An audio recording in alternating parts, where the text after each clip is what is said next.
नेक आदमी और दुकानदार। एक नेक आदमी था जो अकेले रहता था और अपना ज्यादातर समय रोजा रखने, इबादत करने और अल्लाह की तारीफ करने में गुजरता था। उसके जागने के लगभग सारे घंटे ध्यान, मेडिटेशन और इबादतों में इस्तेमाल होते थे। वो अपनी रूहानी उन्नति, स्पिरिचुअल प्रोग्रेस से बहुत खुश था।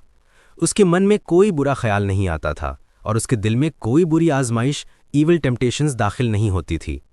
एक रात उसने एक परेशान कर देने वाला ख्वाब देखा। उसने देखा कि शहर में एक दुकानदार उससे रूहानियत में बहुत आगे है और उसे सच्चे रूहानी जीवन की बुनियादी बातें सीखने के लिए उसके पास जाना होगा।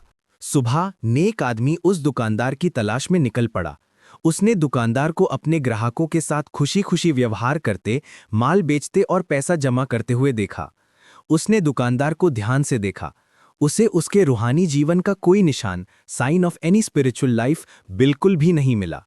उसका ख्वाब झूठा नहीं हो सकता, उसने खुद से कहा।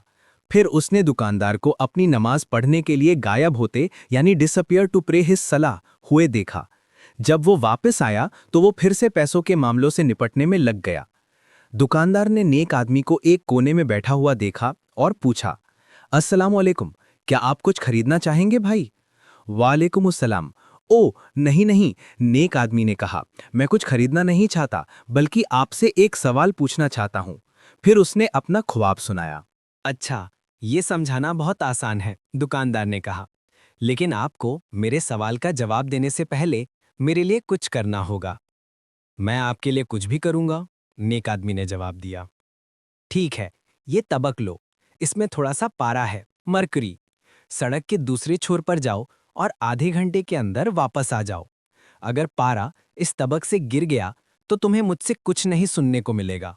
अब तुम जाओ। नेक आदमी ने तबक लिया और दौड़ना शुरू कर दिया। पारा लगभग गिरने ही वाला था। उसने उसे बचाया और धीरे हो गया।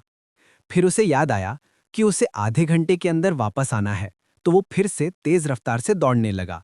आखिरकार जब वो हाफते और थककर वापस लौटा तो उसने दुकानदार से कहा, ये रहा आपका पारा, सुरक्षित और सही। उसने उससे अपने ख्वाब की सही व्याख्या यानी ट्रू इंटरप्रिटेशन बताने को कहा। दुकानदार ने नेक आदमी की थकी हुई हालत देखकर पूछा, अच्छा दोस्त, तुम सड़क के इस छोर से दूसरे छोर तक जाते हुए कितनी बार अल्लाह को याद किया? अल्लाह को याद किया? नेक आदमी चिल्लाया, मैंने उन्हें बिल्कुल भी याद नहीं किया। मैं सारे वक्त पारे के बारे में इतना चिंतित था। लेकिन मैं अल्लाह को हर वक्त याद करता हूँ, दुकानदार ने कहा। जब मैं अपना व्यवसाय करता हूँ तब भी मैं तबक में पारा रखता हूँ। जब मैं अपना काम कर रहा होता हूँ तो मैं अपने ग्राहकों के साथ निष्पक्ष, ईमानदार और दयालु रहता हूँ। मैं दूसरे लोगों के साथ व्यवहार करते समय अल्लाह ताला को कभी नहीं भूलता।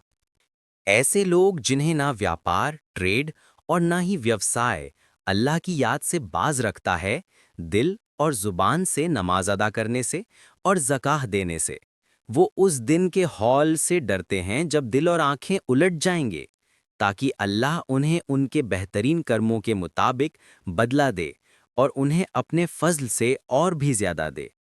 क्या आप इस कहानी से निकले सबक पर चर्चा करना चाहेंगे?